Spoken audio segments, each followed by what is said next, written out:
Ready? Good evening and welcome to the first night of our four-part Environmental Speaker Series. My name is Heather Gorman, Manager of Education and Public Programming for the Niagara Parks Commission. And I'm so honored to welcome you all here to our first presentation this evening.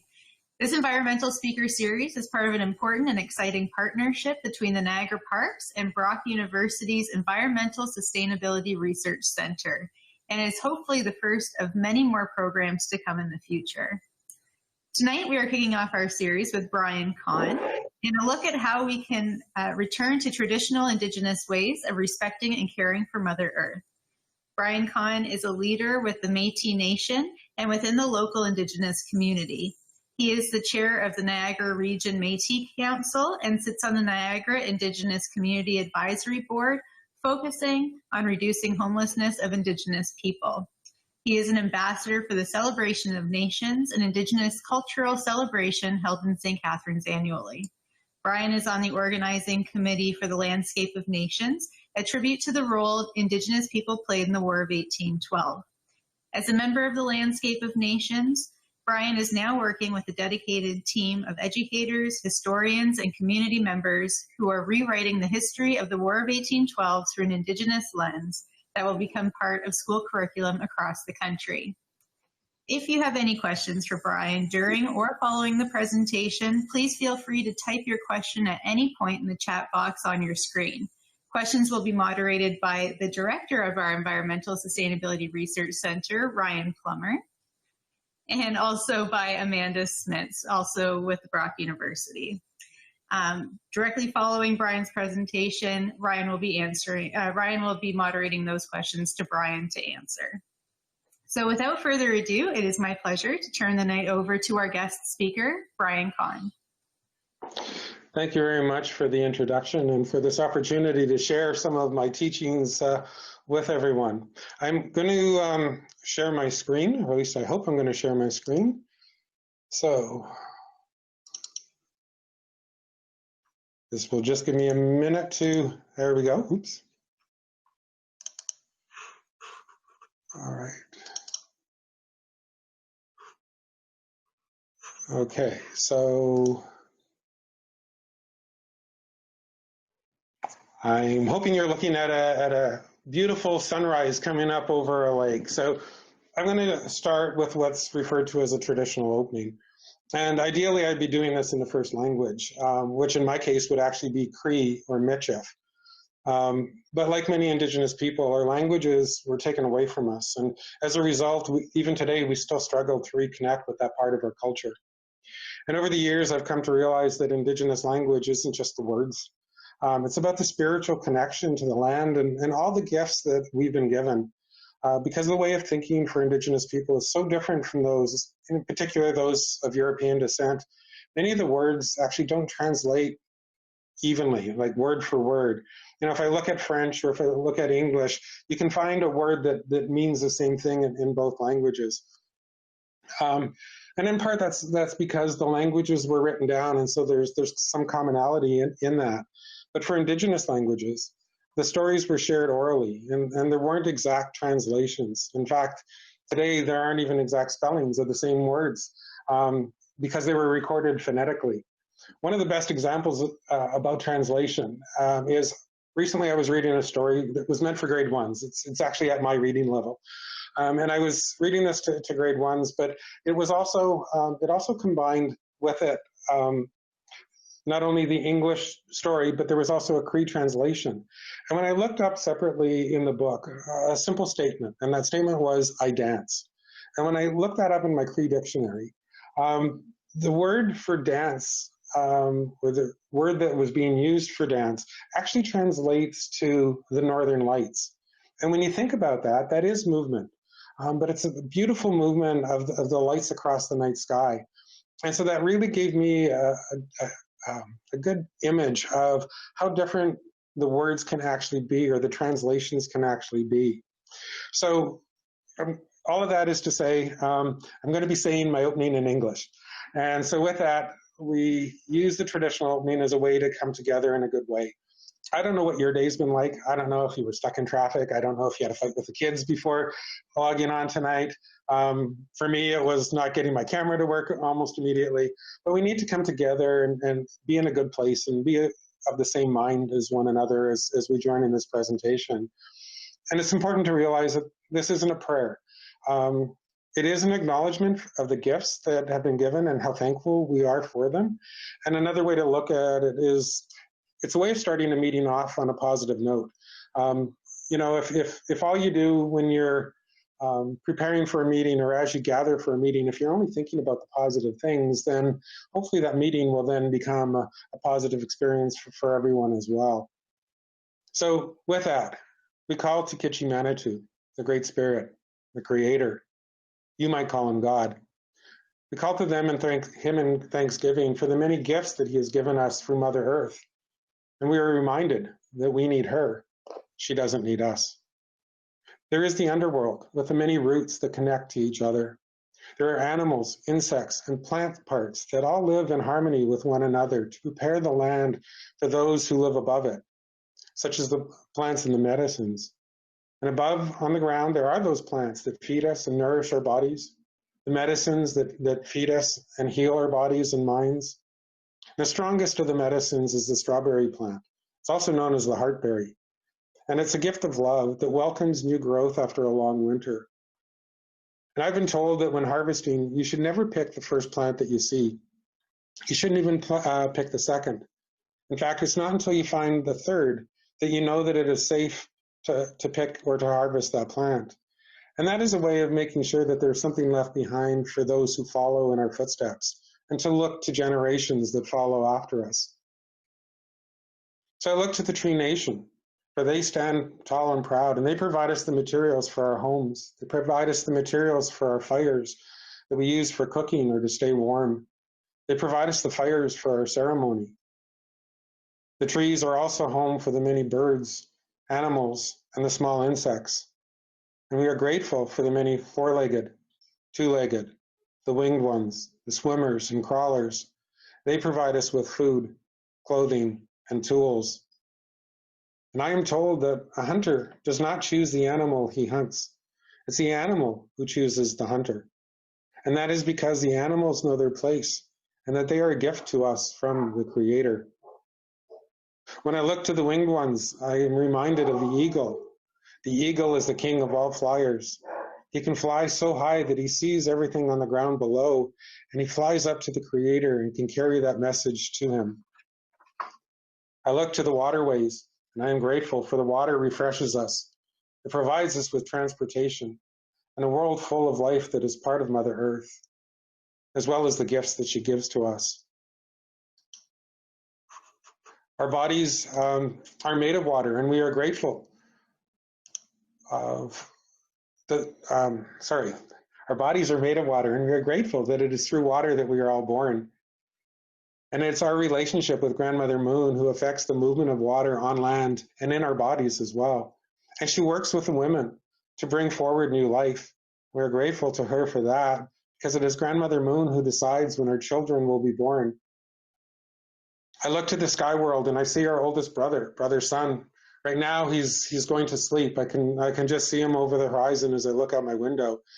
But during the day he's there. He provides us with light. He provides us with warmth.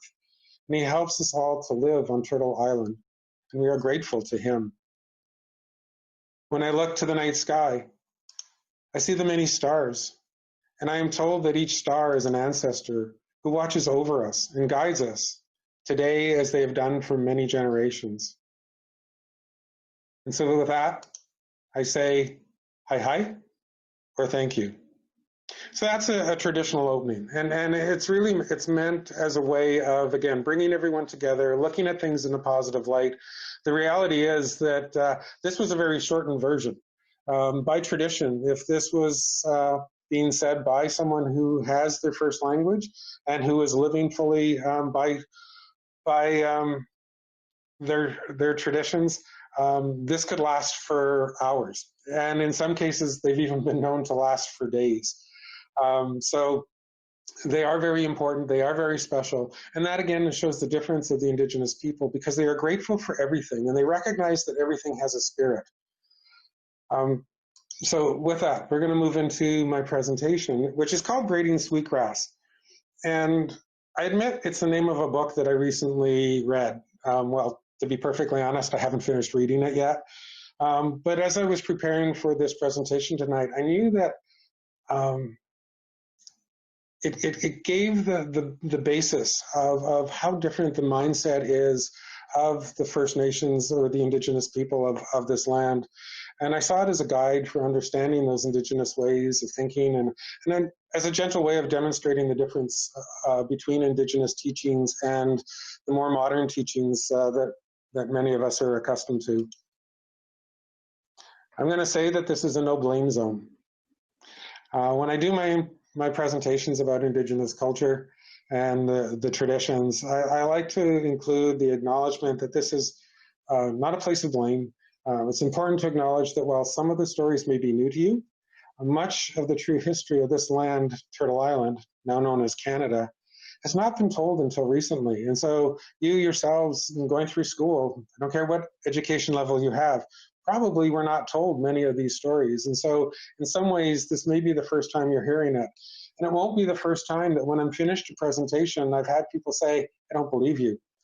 But my response to those people is, go talk to your children who are in school. Go talk to your grandchildren who are in school. They're now learning these things in the classroom, which we didn't learn as adults today. We didn't learn these while we were going to school. So for many, it's difficult to accept the stories, to see how the Indigenous people were treated as this land became colonized. But I acknowledge that without these stories being shared, that they're intended, or sorry, the reason for these stories being shared is intended to educate. I want you to open your minds to see the reality of how the Indigenous people were treated. Again, this isn't an issue of blame. It's just an understanding. My hope is that if we all have an understanding, have a knowledge of what has happened, that we can make sure that it never happens again moving forward. A few years ago, I met 5 teachers at an exhibition where I had some of my art. And one of my art pieces is actually geared towards Orange Shirt Day that we just had on September 30th. And they were asking me questions about this painting. So it was 5 teachers. And as I talked to them, I found out 4 of them were teachers from actually the London area here in Ontario, but one of the teachers was from Germany. And as I was explaining the painting, what it meant to me and what it represented, the teachers, all of them, admitted that they'd never heard the story before. But 4 teachers from Ontario, they eventually moved on and went elsewhere. But the teacher from Germany stayed behind, and he was interested in what I had to say. And what he shared with me was that in Germany, the school system is very much looking at what happened during World War II or previous years, and to look at how the people were treated, and to see how they are viewed, after the wars. And so their hope is that by teaching this and keeping it alive within the schools, that the students will understand the need for change and that they never go back to that dark place. And so that is my hope in sharing these stories. Yes, we might go to a couple of dark places along the way, but it's my hope that we actually learn from one another and that moving forward, these same mistakes aren't repeated. So who am I? It was a great introduction, so thank you very much for that.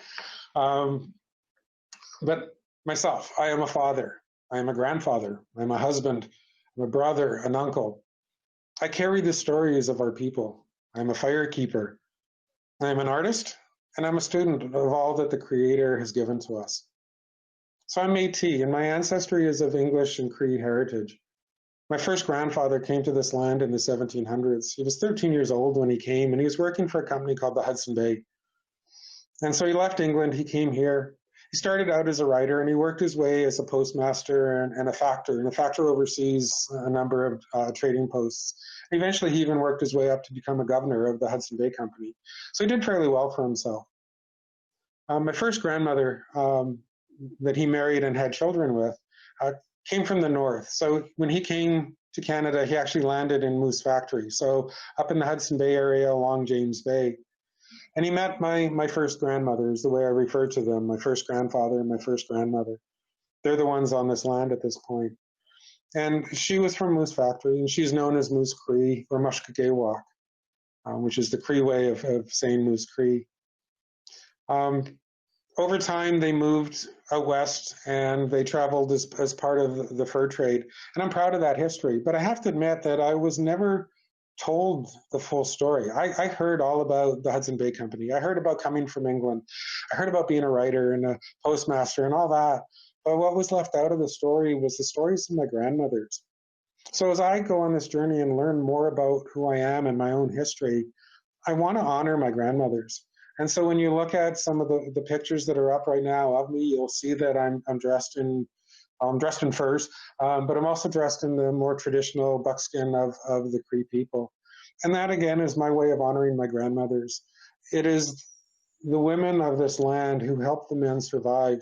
And so I want to honor them and respect them. So that's a little bit of my story. I am the chair of the Niagara Region Métis Council, and I am the Indigenous lead for Niagara Catholic District School Board. And I use my history and my teachings at work and in the community. It's my way of getting out the message. I didn't grow up in these traditions, as I said, and I don't fully remember, but my mom has been gone for more than 10 years now. And as I went through my journey, I wasn't asking the right questions when she was around. But one of the things that I recall was that it was around 1996 when she told me of my Métis or my Cree heritage. And when I look back at that now, I realized that 1996 was the year the last Indian residential school closed in this country.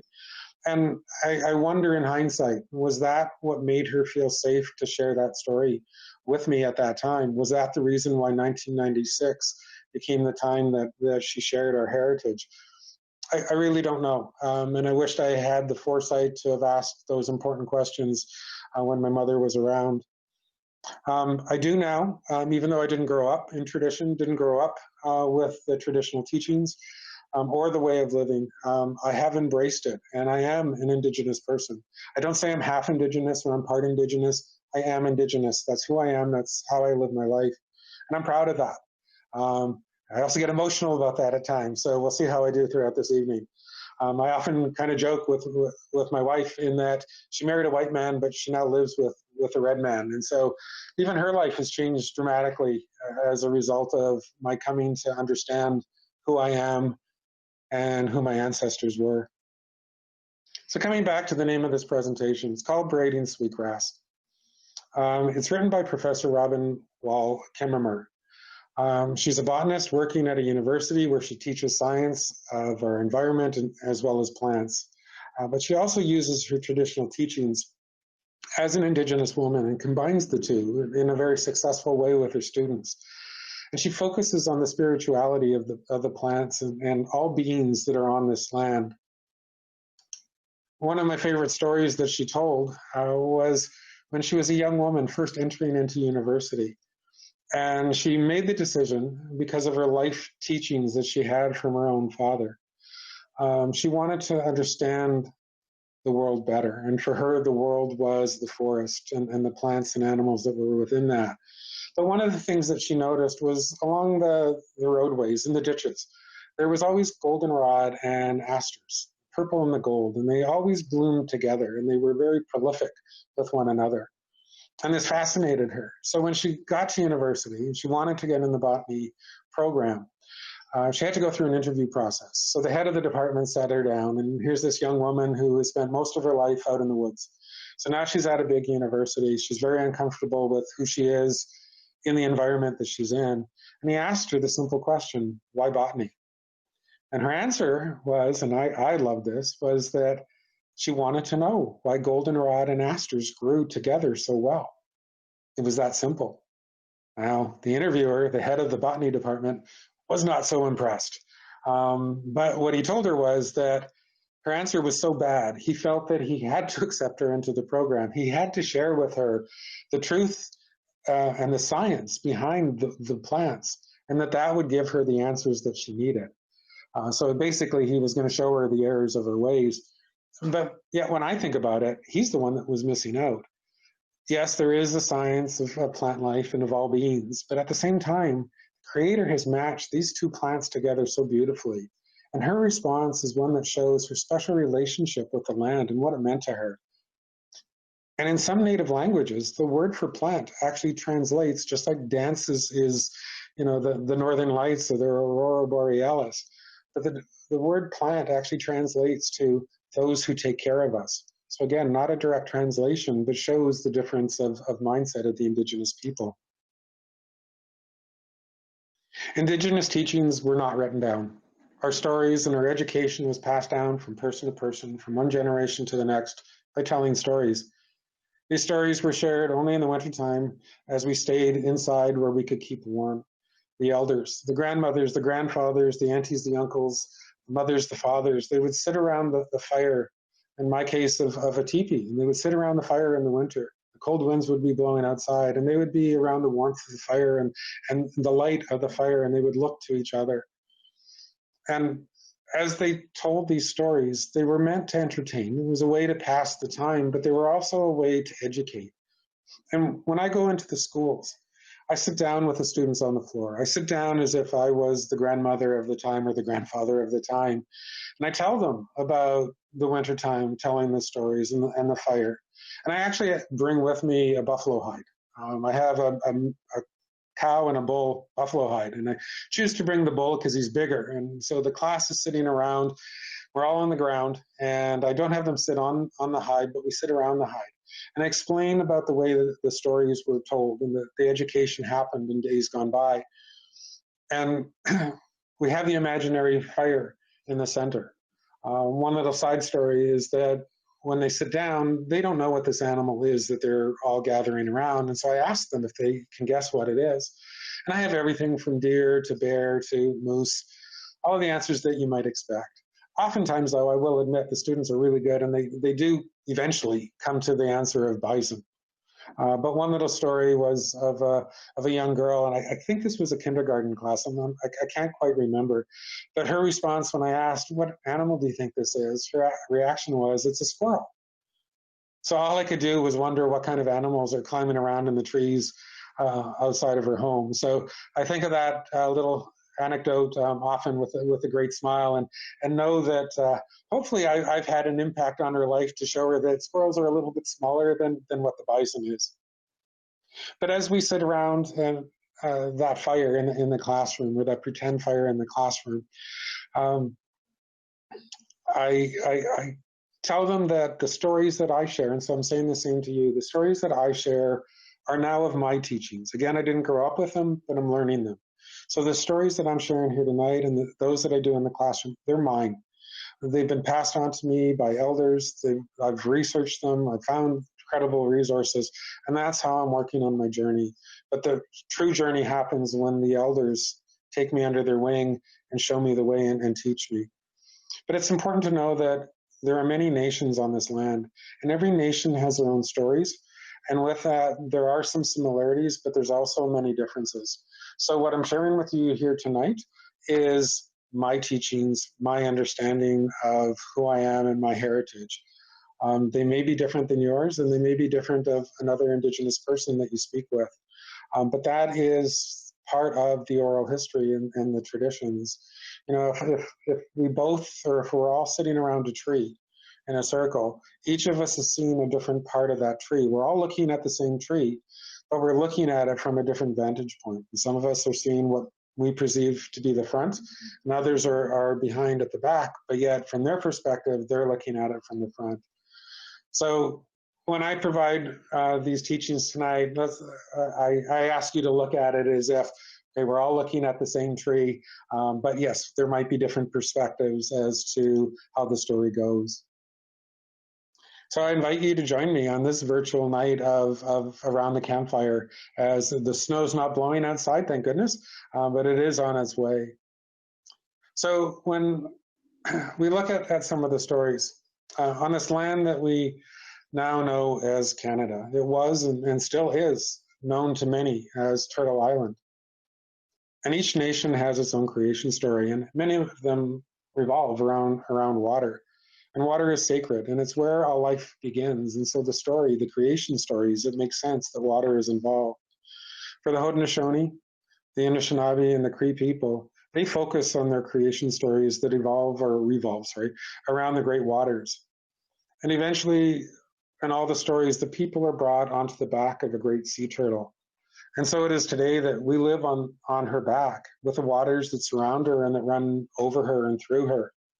And so it's important that we understand that the land where we place our feet are on something that is living, are on the sea turtle. And we have a responsibility to take care of her and all the gifts that she has given to us, and then the gifts that she shares with us on this land and in the waters. Because if the turtle dies, our lives will end too.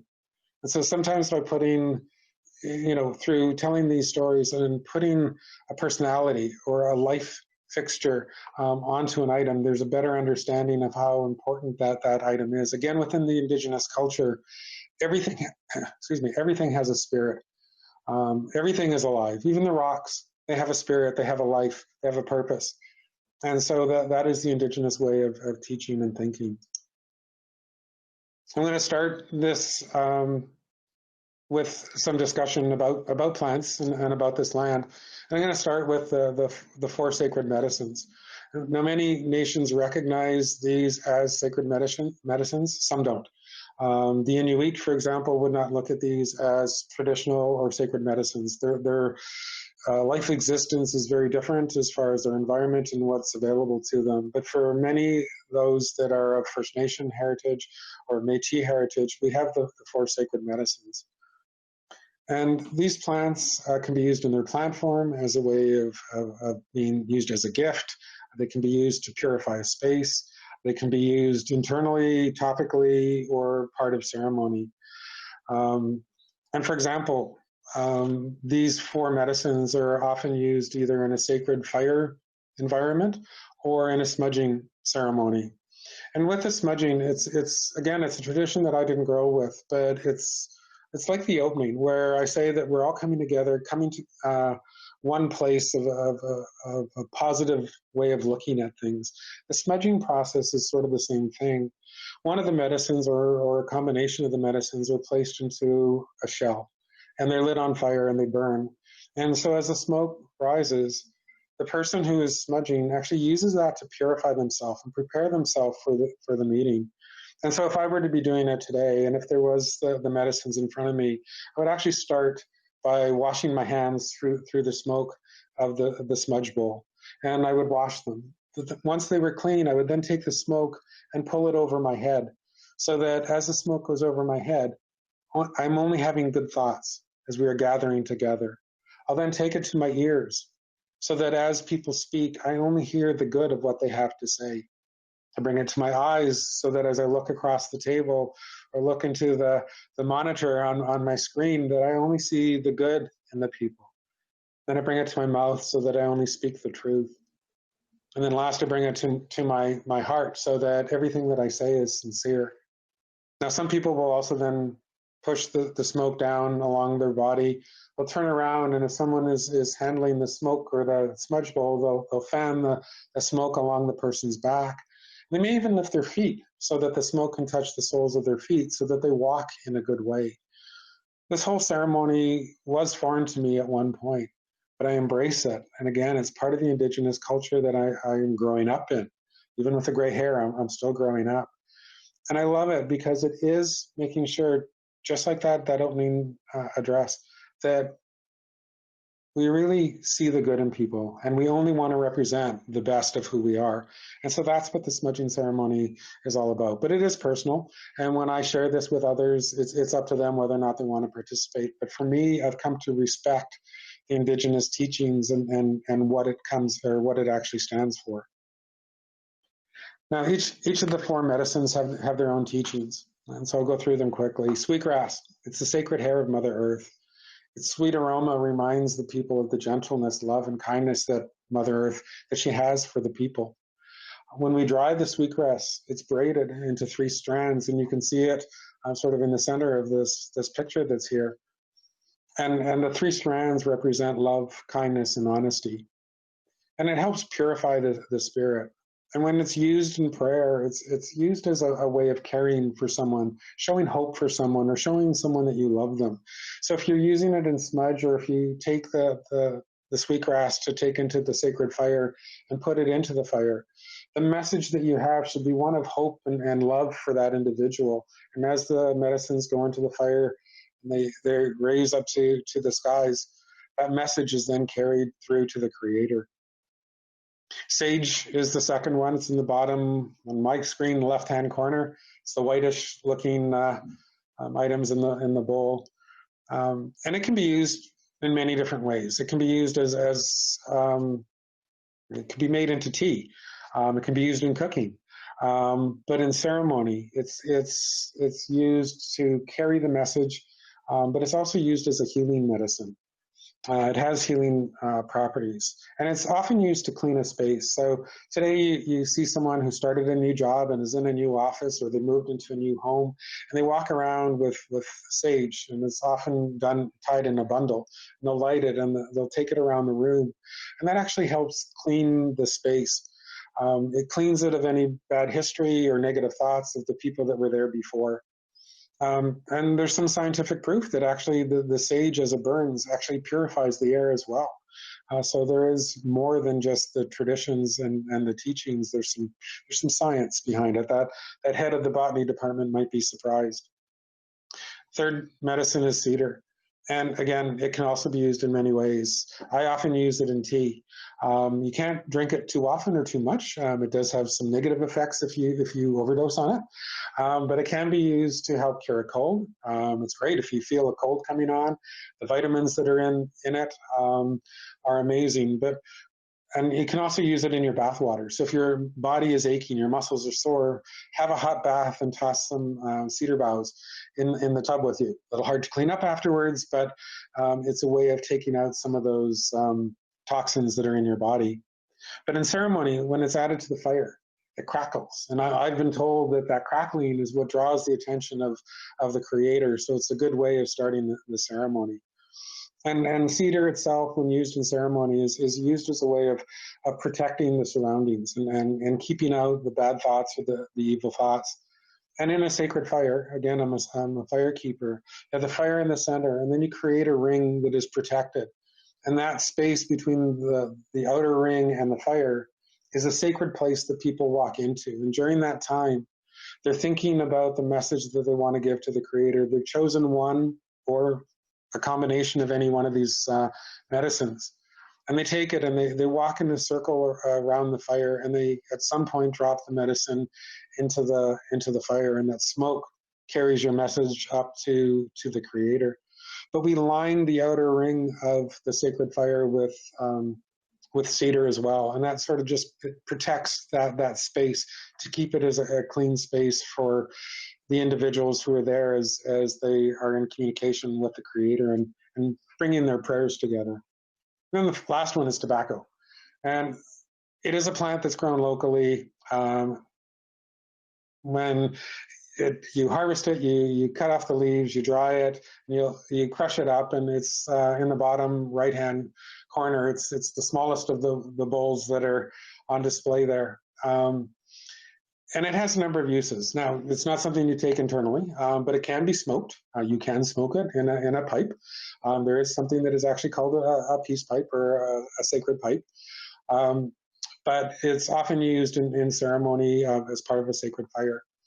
And it's a way of giving thanks. But it's also a way that you can take a little bit of that tobacco and take it with you when you go to harvest a plant or an animal. And it's a way of thanking Mother Earth for this gift that you're about to receive. And the proper way to do it actually is, if you're about to harvest a plant, you take the tobacco and you place it at the base of the plant, and you talk to the plant. You tell the plant what you're doing, who you are, why you're there, and how you're going to use it, so that you're honoring that plant. Because again, everything has a spirit and has an understanding of its place in this world. And so that's one of the things that I like about the tobacco ceremony, is it really is showing a way of Thanksgiving. It can be used as a gift. When an elder comes to speak, if you meet an elder in the community and you ask them to speak or to give you teachings, it's appropriate to give them a small pouch of tobacco as a gift of appreciation. It can also be used as a contract. If you're about to ask an elder to help you, to teach you along the way, what you want to do is prepare that small bundle and place it in your left hand so that it's closest to your heart. And as you ask the question of the elder, you actually extend your hand and give them the opportunity to decide whether or not they want to take the tobacco. Because once it's accepted, it is a binding contract, and it is that serious. But for a number of reasons, the elder may or may not be able to do what you're asking. So you give them the opportunity to make that decision of whether or not the tobacco is accepted. Tobacco was one of the very first medicines that was given to us, and its smoke, when burned in ceremonies, carries our messages to the Creator. And again, the more I learn about the spirituality of the Indigenous ways of living, it's a beautiful way to live, and I'm proud of my heritage. Now, what you're learning here today is not your typical teachings and may be very different than what you learned from your teachers in school. And I acknowledge that, and sometimes I do admit that when I go into the schools, I fear that I am in contrast to what the teachers say. But I have to speak my truth. Working for the Catholic Board, I did tell the creation story to one group of students, and I was going back for another day, and as I was entering the school, the students were in the playground, and one of the students from my first day came running up to me, and she asked me, do I really believe that creation story that I shared with them? And she said she told it to her parents, and they didn't believe it, so she wanted to know from me whether I believed that. I have to admit, working for the Catholic Board, I was a little nervous, but I spoke my truth. And yes, I do believe my teachings. I didn't grow up in them, but I understand them, and I want to live the life that comes with them. So in our teachings, we're told that the plants, the animals, they're the ones that actually were our first teachers. In fact, the environment around us, the weather, the rocks, the landscape itself also were our teachers, and so we're grateful to them. And for example, something like the squirrel, he showed us to gather our food. So while there was plenty of nuts and plenty of foods around during the summer and during the fall, that it was important to gather them and to put them into a place to store them for those months when the foods wouldn't be readily available. And so in my history, I actually come from Manitoba. I was born and raised in Manitoba, and my ancestors moved from Moose Factory to Manitoba. And so I grew up on the prairies. And again, when I think about my heritage, and I think about the amazing knowledge of my grandmothers and my grandfathers, and I think about the buffalo hunt or the bison hunt. Now, when hunters go out to hunt a bison, it's not something you do by yourself. You do it as a community. And as an animal of that size, you don't want to run into it by yourself. So the buffalo hunt was done as a community event, and then as people gathered in preparation for that hunt, they looked to see what their needs were. They never wanted to take more than what was needed. It didn't matter if there was 10 buffalo, 1,000 buffalo, 1,000,000 buffalo, as was known to happen along the prairies many years ago. You only took what you needed. And so it would be decided in advance how many of the buffalo or bison were needed. And that was not only for the hunters themselves, but for those who couldn't hunt. So families without a hunter as part of their family, someone who was elderly or someone who had a disability and couldn't go out into the hunt. The community hunted on their behalf. And the buffalo, well, yes, my ancestors would follow the herds. They weren't necessarily right outside the door of the teepee. And so sometimes they would travel for many kilometers to find the animals in a place where they could be harvested.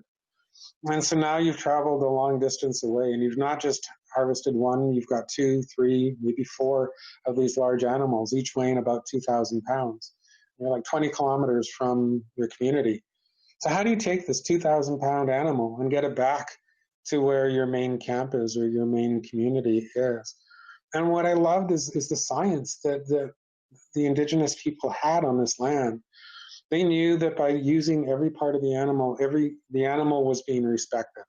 Everything from the eyes, yes, the eyes were eaten, the tail, the tongue was eaten, the eyes were thought to give better vision.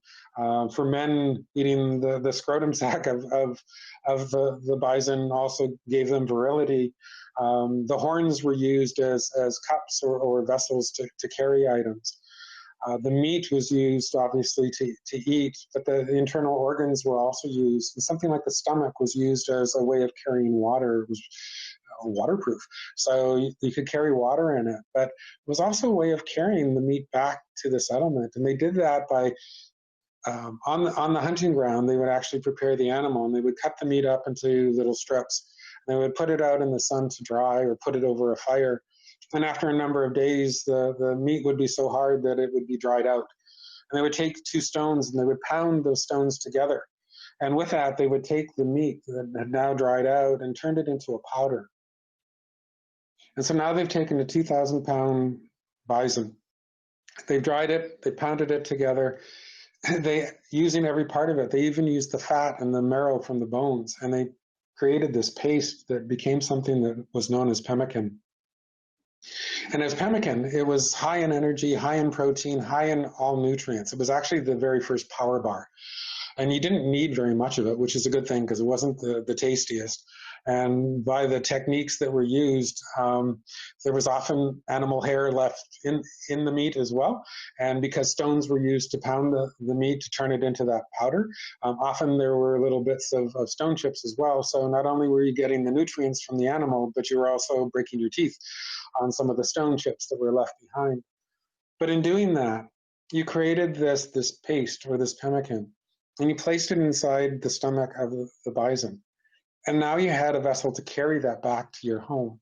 So with all the parts of the animal that you were taking back, you now took a 2,000-pound bull bison and you were carrying a 90-pound sack of pemmican. To me, that was a brilliant way of doing it. And who thinks of these things? Right. So to me, again, it's showing the science, the intelligence of the people that were on this land. And sadly, as the newcomers came here, they didn't understand what we had to offer.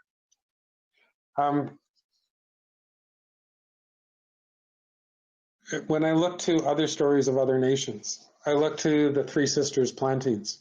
And this is a story that, well, as I said, each nation has their own story. The creation stories, sometimes there's similarities, sometimes they vary quite differently. My Cree story of creation is quite different than the Haudenosaunee, but both end up living on the back of the sea turtle surrounded by water. So that is what ties us together. But the Haudenosaunee have a story of the Sky Woman. And it said that she lived in a sky world, in a place that was above this world here. And one day in that world above, in the sky world, the tree of life blew over. And when it did, a woman saw that there was a hole where the roots were. And so she looked down into the hole and she saw the world down below her. And as she did, she lost her balance and fell through the hole and started to fall from the sky. And the animals and the birds that were on this land or on this surface looked up and saw her falling, and they wanted to protect her. So the birds flew up and they spread their wings and they collected her and they brought her down gently onto the back of a sea turtle. And that's where she lived. And that's what became this land known as Turtle Island for the Haudenosaunee people. But as she fell through that hole, she tried to hold on. And in doing so, she grabbed some plants from the world above. And with that, she brought with her to this new land, the Turtle Island, she brought corn, beans, and squash, which became known as the Three Sisters. And these Three Sisters is a beautiful story of support and love for one another, really. In this creation story, they learned how to actually plant these plants in a way that they supported one another. So to grow a Three Sisters garden, it's very simple. You mound the earth together and you raise it up by about a foot. You pat it down so that the mound is secure. You place some corn seeds or corn kernels in the middle of that mound. And as that starts to grow, about 2 weeks later, you plant the beans. And as the corn and the beans grow, the corn provides the stalk for the beans to grow up on. And as that's happening, you plant squash around the base. And the squash works with the plants, and it protects the roots, and it provides shade and the mulch for the corn and the beans as they're growing. But in turn, the beans are providing nutrients to feed the squash and the corn. So they're working together in unison and harmony. And it's a beautiful story. And it's also, it's a great way to teach children how to create their own gardens and how important it is to rely on one another and how you can achieve something beautiful when you do. And at the end, when it's harvested, you have something called Three Sisters soup, which is really tasty and helps prepare you for the winter that's coming ahead. Now, in this land that's known as Canada, I have to give you a little bit of history so that you understand where I'm coming from and the people of this land. So at the time when the explorers like Christopher Columbus came across the great waters, they did so with the blessing of the kings and queens of their land and of the Pope, of the church. And at the time of Columbus, when he sailed the water under King Ferdinand and Queen Isabella, he also had the blessing of Pope Alexander VI. Now, when he was sent off to discover what he could find, he was given what was known as the doctrine of discovery. And that's important because in many ways that has carried throughout the generations and up until very recently was still a part of the story of Indigenous people. But under this decree, it stated that any land that an explorer came across, if it was occupied by non-Christians, it was deemed to be, those non-Christians were deemed to be non-human. And if they weren't human, that meant the land was vacant, and therefore the land was free for the taking. And so, again, this is a problem that was perpetuated from 1492 for centuries to follow. Now, if we look at this photo here, these are some hieroglyphics that have been found in caves in Western Canada. And so what they actually show is they've been carbon dated to about 10,000 years ago. So it shows that there were people here for at least 10,000 years. So Columbus coming in 1492, we were here for a long time prior to that. And it's actually been said that at the time when Columbus arrived, there may have been as many as 100 million people on the lands known as North and South America. So this wasn't vacant land, but the thought process was if you were non-Christian, non-people, vacant land. These hieroglyphics or these cave etchings predate the hieroglyphics of the Egyptians by over 7,000 years. So there is an extended history on this land. Now, as the explorers came here, they left behind universities and cathedrals and cities. And over time, the Industrial Revolution came along. But one of the reasons why they were leaving their existing land was they were looking for new resources. Some of the resources on their existing land were disappearing. And so they left where they were and they were coming to this new land and they were finding this beautiful place with plenty of resources. Yet our history wasn't new. These explorers were new, but there were people, millions of people on this land for tens of thousands of years, and yet we protected it.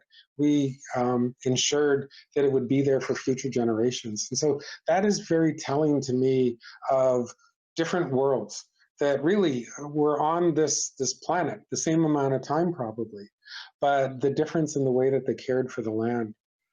So for me, this was very important. Now, within this land known as Canada, there are different nations. So we'll start off with the First Nations. And this is the largest population of people who have lived here for tens of thousands of years. In the United States, they're referred to as the Native Americans, but here, First Nations. And it's plural because there's over 600 different First Nations on this land known as Canada alone. And each one of them have their own teachings, their own history, their own stories, their own language. Well, there's about 50 different languages that are shared among those 600 nations. And so that's important to recognize the similarities, but also the differences. And so, you know, when I talk about my Cree heritage, even within the Cree Nation, there are different dialects. So my grandmother, who started a moose factory, spoke Moose Cree, but when she moved out to the prairies, she was met by other women and other people who were Plains Cree. And so even though they both were Cree, their language didn't necessarily translate. So there was a little bit of challenge at times as far as communication. And as I'm learning my language, I also have to make sure that when I'm looking at my words, I'm looking up the proper dialect. So the First Nations. Followed then is the Inuit people. And they are also people that have been here for thousands and thousands of years, but they are the people of the far north. And because of the land that they lived on and the environment that they live on and the animals and the plants that surrounded them, they as a people are very different than the First Nations that are more towards the south. And so they have evolved as their own separate nation of people. And it's important to remember that. But both the First Nations and the Inuit people are the original people of this land. There's no question about that. But in Canada, we recognize a third nation, and that is the Métis people, and that is part of who I am and part of my heritage. And the Métis are the result of explorers and fur traders who came to this land. The men, and it was only men in the beginning who were coming over, they had children with the Indigenous women of this land, or the First Nation women of this land. And in the beginning, those children weren't referred to as Métis. They were known as country-born or half-breeds. The term Métis wasn't used until around the mid-1700s. And many people think today that if they are of mixed heritage, that they are Métis, and that is not correct. To be Métis, that mixing had to happen prior to colonization, prior to this land becoming known officially as Canada. So there are many people today who are of mixed heritage, who are treaty or status Indians, but they have mixed ancestry with Europeans. The difference for the Métis, though, is that mixing happened prior to 1867 or much before that. In my case, the mixing happened more than 150 years before this land became known as Canada. But even the Métis, by the time Canada became a country, there were tens of thousands of Métis here, and they had our own culture, our own language, our own history now that had been formed, and our own traditions. By the time Manitoba joined in 1870, that little postage size of a province had over 10,000 Métis living on that land. So while we're relatively new in the history of this land, we are considered among the first people of Canada.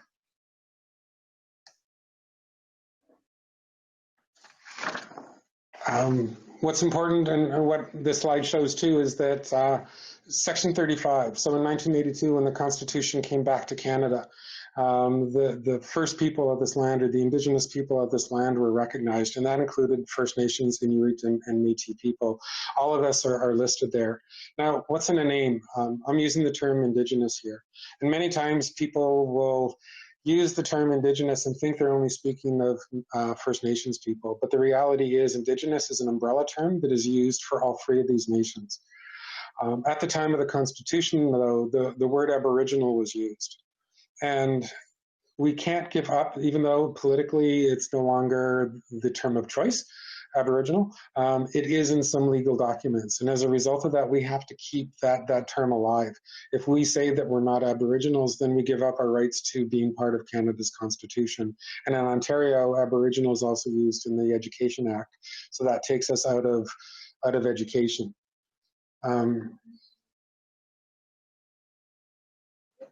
So it's important to remember that Indigenous is the umbrella. If you're going to speak to any one of the nations, it's always best to speak to each one nation as appropriate. Many people who are First Nations heritage, they don't say they're First Nations. They'll say they're Mohawk. Or in my case, I'll say, I've got Cree heritage. I don't necessarily say First Nations. I'll take the ownership of the actual nation of my ancestors. Now, when the explorers came to this land, this image is a common type of image that was shown and was perpetuated throughout Europe. It shows the mighty explorers coming onto the land with the cross to show the Christianity, that they are people, and that the Indigenous people are often shown in subservient positions. And that is something that, again, along with that doctrine of discovery, is something that carried on for many years. In addition to the Constitution, there's something known as the Indian Act in Canada. And only the First Nations people are under the effect of the Indian Act. But under that, there are many limitations. So, for example, the Six Nations people here in, the Six Nations people that, or the Haudenosaunee that are on Six Nations, were originally given a tract of land, and it was over 1 million acres of land. And today, when we look at how much land is left over for Six Nations, it's only about 5% of what they were originally given. The problem with the treaties that were put in place and the resources that were available as the country expanded, many of the resources were under the land that the Indigenous people were living on. And so that was often taken away. And one of the challenges of the Indian Act was that up until 1950, First Nations people were not allowed to hire a lawyer. It was against the law for them to hire a lawyer. So as these treaties were being set up across the land, and originally, well, even today, the only one who can actually formalize a treaty with First Nations people is the Crown itself. And that dates back to a decree in 1763. But as these resources were found on the lands of the Treaty Indians and on the reserves where they were living, their spaces were getting smaller and smaller. And again, the Six Nations people, there's a lot of land conflict that you hear about even today, and it dates back to the fact that they only now have control of 5% of what they were originally given under the treaty that they signed for the Haldimand Tract. And point of interest, it wasn't until 1960 that First Nations people were considered to be Canadians. Prior to that, they were well, not Canadian citizens. And again, at that, it was only in 1960 when they were given the right to vote. So that is all part of the Indian Act. One of the, oops, going the wrong direction. So the Indigenous people and Europeans weren't the only ones that had treaties. Within the varying nations, there were also treaties. And this is one that I love. It's the start of environmentalism, in my opinion. It's called the One Dish, One Spoon. And it was created by the Haudenosaunee people amongst the various nations that make up the Six Nations. But it was also meant to bring in other nations such as the Anishinaabe. And what it represents, so it's made out of shells. The beads are made out of shells, both white and purple shells. And the images that are created reflect on the treaty. So there weren't the written words, but there were the images or the symbols that were used to explain what the treaty meant. And this one's so simple. It's a one dish, one spoon. And what it actually stands for is that all these nations, the different nations that make up the Six Nation Confederacy, as well as the Anishinaabe people, they come together, they're sharing one land, they're sharing one dish. And that with that, they have to protect that land, protect that dish, and make sure that there is always something for other guests to come along or future generations to come along. So it's a way of looking after the earth. But it's also a sign of or symbol of peace. It's one dish, one spoon. There's no knife. There's nothing sharp. So that as they sit at the table, there is only, again, the good thoughts to be shared among the people. So that's the start. It dates back as far as, it's really unknown as far as when this treaty was made. Some say it's over 1,000 years old. We do know that around 1701, it did show up along the area of Montreal. So it was first officially documented there, but it had been in existence for many years prior to that. Dr. Suzuki has said the Aboriginal people, not the environmentalists, are the best bet for protecting this planet. And it comes down again to the different way of thinking and the understanding of spirituality of all things, whether we consider them to be alive or inanimate objects. There are many ways that we have injured Mother Earth. We've injured that turtle, and right now she is sick. And through urban expansion, we're wiping out the natural gifts that we've been given. And the gifts of when in harmony, they work together to support one another, just like those three sisters work together to support and nourish one another. And locally here, there's, again, controversies over the Haudenosaunee and the right to hunt. And there's a number of historic and political reasons why there is controversy over that. And I'm not here to promote those political reasons, but I do, and I'm not a hunter myself, but I do advocate the right for Indigenous people to have their treaty right, something that was promised to them. And again, land is being taken away, but one of the other promises was that they would be able to carry on their traditions of how to gather food, and that included the right to hunt. And in this area of Niagara, we have the short hills.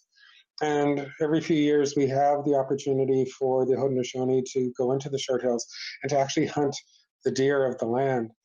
And there's a lot of controversy, and there's barricades, and there's bad things being said on either side of the barricades. But the reality is, urban expansion has encroached into the lands that the animals and the plants had, that was theirs in the beginning. And so now some of the natural predators of the deer have disappeared or moved on, or there's fewer of them. And as a result of that, the population of deer is growing out of control.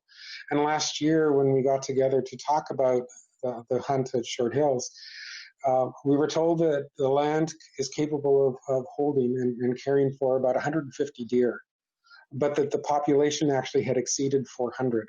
So the deer were going to starve to death anyway. And it would be a painful death, and their bodies would be left to rot in the woods. So the use of hunting and hunters and allowing some of that natural predators back into the environment allows for that balance and harmony to come back into nature.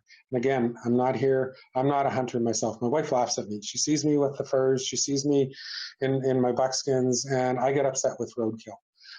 But I do believe in the Indigenous right to hunt, that treaty right to carry on the traditions. And so that's what this is about. Many First Nations were part of a reserve system that's moved to less valuable pieces of land. And as I mentioned in my example with the Six Nations, often there are encroachments on this land, but the reserves are established and they're moved on, and they end up in more and more remote areas. And as more resources are found, these areas that surround even those reserves in these remote areas become a source of extraction. And as a result of deforestation and mining, there are pollutants and other ways that the earth and the air and the water are being harmed. And this is all around the reserves, giving them less of a land that is safe for them to live on. And these reserves are actually the litmus paper, or the predictor of what is going to happen to the rest of this planet if we're not careful, if we start to use up the resources without providing back. And sadly, within this resource utilization, there's another part of the Indigenous story that many people aren't aware of. Within Canada, there's a problem of murdered and missing Indigenous women that is going on, that is being unchecked by politicians, by the legal authorities of this land. And there's over 1,200 cases of women who have been murdered and missing, and very little has been done to find their truth. But the sad reality is of this use of resources, that oftentimes areas where mining camps or forest camps are put in place, there is increased violence towards Indigenous women. And so that is going beyond the topic of environmentalism, but it does show the ill effects of some of these resource extractions. You know, if we look at what's happened in California and the fires that are going on there, you know, oftentimes these are created by lightning strikes. There's no denying that. But historically, those lightning strikes also happened. But when the Indigenous people were in control of the land, they knew how to take care of the land. And in doing that, they cleared the underbrush so that these fires wouldn't carry on. These trees have lived for hundreds of years, and they've lived through fires. But because the Indigenous people did a controlled burn, they got rid of the undergrowth. That allowed for the fires that were controlled, allowed for the seed pods to be released, new germination to start. It got rid of the undergrowth that was choking out the new plants, and it allowed those seeds to actually hit the ground and to grow. So sadly, just this past weekend, California hit a new record. 2020, and we're not finished 2020, has already had 8,200 fires, already doubled any previous record of fires in a year. And so that shows the devastation of it. The first picture showed the expanse of a fire, and this one I chose because it shows it a little bit more personal. It shows some of the personal effects that are burning in amongst the flames. So now California is actually calling on the Indigenous people, the people from California, who have lived there for thousands of years, and getting them to show how to do a controlled burn and what that means. And in doing that, will provide, again, new life back to that area. When we look at the environment, we look at the Inuit and climate change, and we all hear about it, but the people of the North are living it day by day. They are the ones who are seeing the devastating effects as their landscape and weather patterns change. The elders are unable to predict weather patterns now because they've become so erratic. Some of the traditional travel routes have become impassable as water floods the areas that were once covered by snow and ice. Traditional hunting areas can no longer be reached, and in some cases they no longer exist as the animals migrate to find new sources of food for themselves as well. And some of the animals that remain are suffering, and there are many reports of animals who are at the brink of starvation as they're looking for new sources of food or to find the sources of food that they once had. And animals that were once isolated from one another are now coming in contact with one another. And so that's changing the natural flow of things. Increased open waterways invites more commercial shipping. And while this brings resources to the area that is often hard to reach, it also increases the amount of pollution and the potential for oil spills and other industrial accidents that would happen on this pristine land. Plus, now these companies are looking at the pristine land as being a source of new resources. And so something that was once considered untouchable or too expensive to access is now becoming uncovered. And land stabilization, as the permafrost is melting, it impacts the roadways, the ways buildings are, the land that the buildings are sitting on. We all around here are used to the potholes of the constant frost and unfrost or thawing of the roadways, and so that is happening in a big way in the north of Canada. And so again, the Inuit are truly living the life of environmental change in a big way. So I'm going to go through the last few slides relatively quickly. I want you to take a look at your own lawn. It's one thing to look at the environment. It's one thing to look at the traditions of Indigenous ways of thinking and teachings, but let's bring that a little closer to home. So let's look at your lawn. But before we do, I need to state up front, I'm not an herbalist. My personal teachings in this area is limited. I will acknowledge that, but I do recognize the value of natural plants as foods and medicines. And I have to say, please note that so this is my medical warning. I've not specifically given out information on how to actually use these plants. I've identified them, but I haven't told you actually how to use them or the dosages to use, because I don't want you to take what you learned today and to apply it into your life without you doing more research or bringing in someone who is an herbalist, who understands the nature of these medicines. And know the full history of the plant that you're picking. Some plants look alike, and some are poisonous. So you need to be able to differentiate between the two. You need to know the source of where you've got the plants from, to know that the land is clean and free of any toxins. So be very careful when you do look to these plants. One of the things, just before I get into your lawn, when we look at Mother Earth and the gifts that she has given us, she has given us things like in the spring, as the thaw is happening, she allows for the sweet water to flow out of the maple trees. And that is the basis of what soon becomes maple syrup. So that is one of the first things that comes to life as the winter snow starts to fade away. But then after that is the strawberry.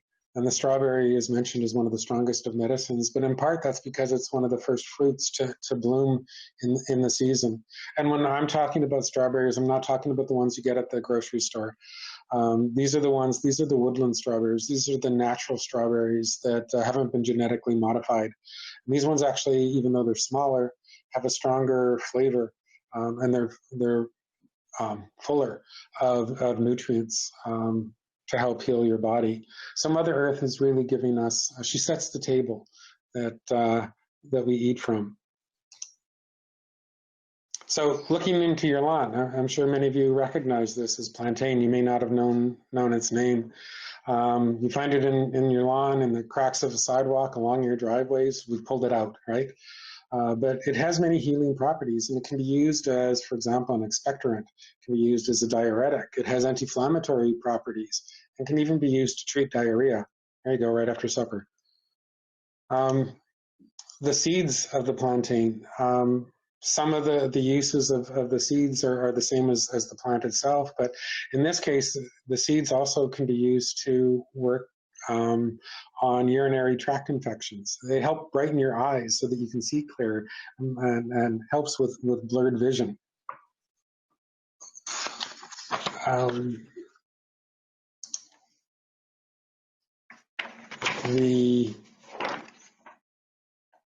Oops. I want to talk about this one, the common mallow plant. This is not indigenous to this land, but it is one that has been introduced here, and it is growing prolifically. The reason why, for me, this is an important one to talk about in my personal life, it took over my backyard. And as a result, I hired a weed company to come in and to clear the lawn of the weeds. Well, at the time when we sold the house, the weeds were still there. But what did happen was they let my dog out of the yard, and we never saw her again. So I have a sob story to go with the common mallow, but the mallow plant, it is invasive. It does grow at great speeds. You have to be careful when you pick it out of the lawn. Don't throw it elsewhere on your lawn thinking it's going to dry out. It'll actually grab root or take root and continue to grow from that point on, which is what I did, which is why I took over my lawn. But it can be used as a food, but it can also be used for respiratory conditions, inflammation of the airways and for coughs. But it can also be used for other parts of other organs, such as your kidney and your bladder.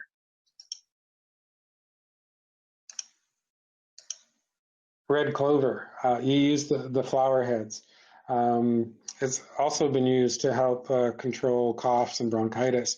And one condition that is significant for our youth is whooping cough. And this has apparently been proven to treat whooping cough. It's even been known to treat leprosy. So it's done everything from the common cold, basically, to curing cancer, or certain cancers, to curing leprosy. However, this is one of the plants that actually should be used in combination with other plants, so it's not necessarily one that you use on its own. So there's the red clover, there's also white clover that is probably growing in your land, and they can be used interchangeably, but the white clover in particular is known for purifying the blood and help cleaning the blood, and is also used to clear up sores. And portulaca. Yes, there is the portulaca that you want in your lawn, or sorry, in your garden, but this is the weed. And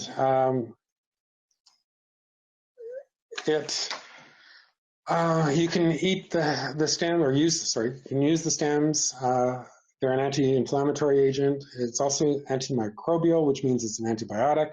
It treats dysentery, boils, urinary tract infections, and can be used topically on venomous bites. I'm assuming they're meaning venomous insect bites. I'm not sure how it would do on a snake bite. The dandelion, the king of all weeds, right? Again, it's actually not unnatural to this land, but it has made its way here. And beyond the bouquets that we used to gather for our mothers and give as a gift, or our first loves, or the fun of blowing the seed pods into the wind, the dandelions are actually a great food source, and they're used in salads. They can be used to make teas. The roots can actually be ground up and turned into an alternate for coffee. So if you want to reduce the amount of caffeine in your lifestyle, you might want to consider harvesting some of the dandelion roots to use as a coffee alternative. It's rich in vitamins and nutrients, and might explain why my grandmother was always partial to dandelion wine, that she always swore was for medicinal purposes only. One of the last ones that I'm going to talk about is the milk thistle.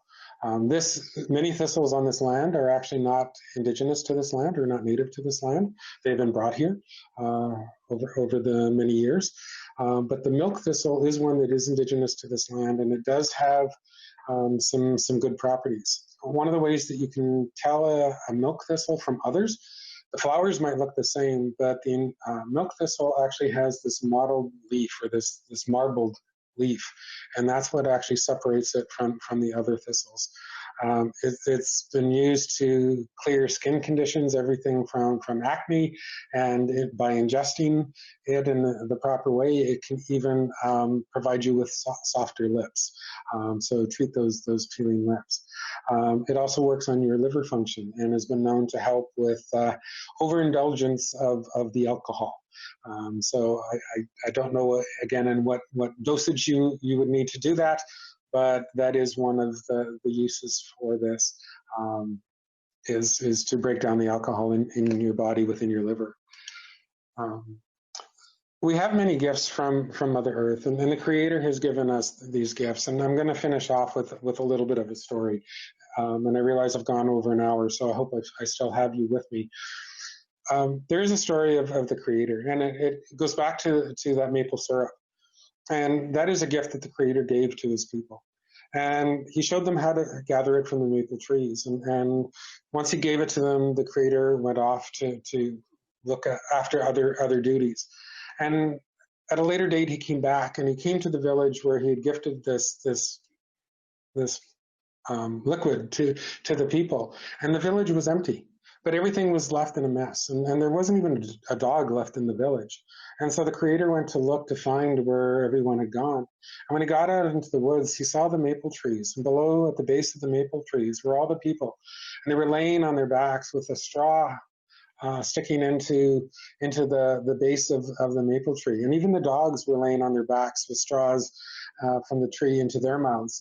And they were just enjoying the flavor of the maple syrup. And the Creator became so angry at how people had neglected their other duties on this land, and how they had left their homes and their camp in such a mess, that he was so disgusted that he turned that syrup that came out of the maple tree into what we now know as sweet water.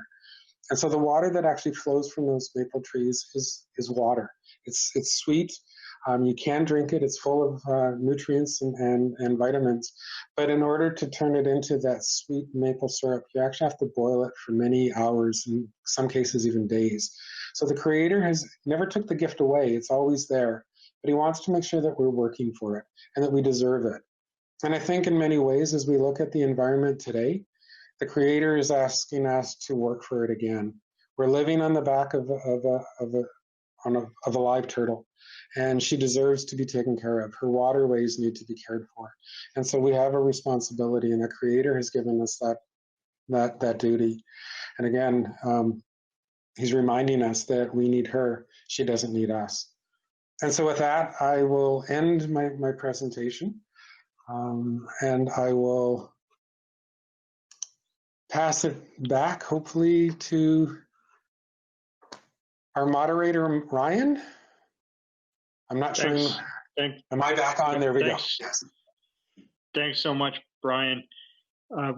As Heather mentioned at the start, we're going to take a few questions, and folks have been putting those in the chat box. So I'll let you get a quick drink of water there after an absolute fascinating presentation, and we'll take our first question. And I see that we have a question, just going through here with multiple screens. Yeah, so the first question, Brian, is from Bill, and he writes, we heard about the Northern Cree and the Plains Cree who spoke different languages. How are the two Cree groups related, and what is the definition of Cree? So many of the nations are actually related by larger classifications, if I can say that. So many of the nations in the northern part of Canada speak a language that's known as Algonquian, or Algonquin-based. And so the Cree are among that, as well as the Anishinaabe. So depending on location, there are different dialects that are spoken, but there is a base language that they all come from. Again, out of the 634 First Nations on this land that we know as Canada, there's only about 50, well, actually, to be perfectly honest, there's only about 20-some languages, but with the dialects, it expands out to about 50. The Cree people they reach from Ontario, the Quebec border. They're into Quebec as well, but they carry across from Ontario through Saskatchewan and Alberta. They're the people of the plains. As we go further west, we run into the Blackfoot, and then further into the mountains, we run into different nations there as well. Thanks so much, Brian. I've got another question here from Erica, but before I get to it, I want to just remind everybody, and I realize we're going a little bit long tonight, but I think it's just such a fascinating subject, and having Brian with us. So we're recording this evening. We're going to make that available. So if you do have to run and want to come back and catch the question portion or any of the talk, that will be available. So just wanted to let you know that. Brian, the next question is from Erica, and she wonders if you have a book or resource recommendations for people who want to learn more about Canadian history with an Indigenous perspective or lens. I'm looking up to my library beside me. There are many. The one that I'm going to say that is a favorite right now, so Braiding Sweetgrass, giving that Indigenous way of thinking, excellent book. And to get the real answer of why goldenrod and asters grow together, you got to read the book. So there's that. There's another one called Indigenous Rights. And I should have brought it down to be next to me, but look it up. It is a fairly recent publication. It is written by a woman who is Métis. I believe she was going through her law degree at the time, and she got into what she felt was very stimulating conversations with people about her heritage and who she was. And what she did was she took those conversations, kept them in her head, and then wrote them down on paper. So they're short chapters, but they're jam-packed with resources and information about the all of the nations and what some of the subtleties are. But then she also gives you a whole list of additional resources to look for, to follow up with. So Indigenous rights would be one of them. Yeah, so I'll leave it at those two to keep the list short.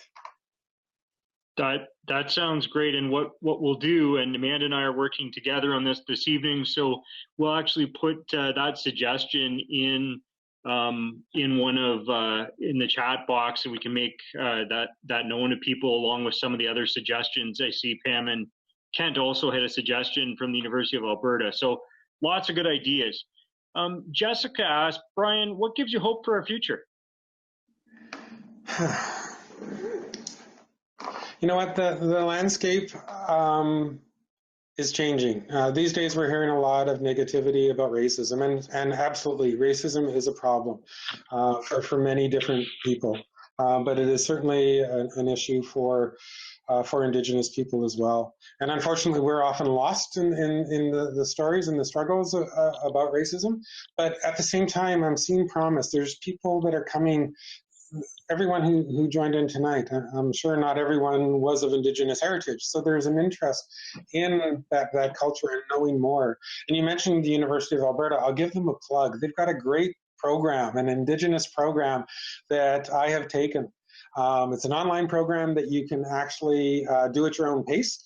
And it's an amazing program. It has videos and stories, and there's resources that you can pull from. But with that, we also know in talking to the students within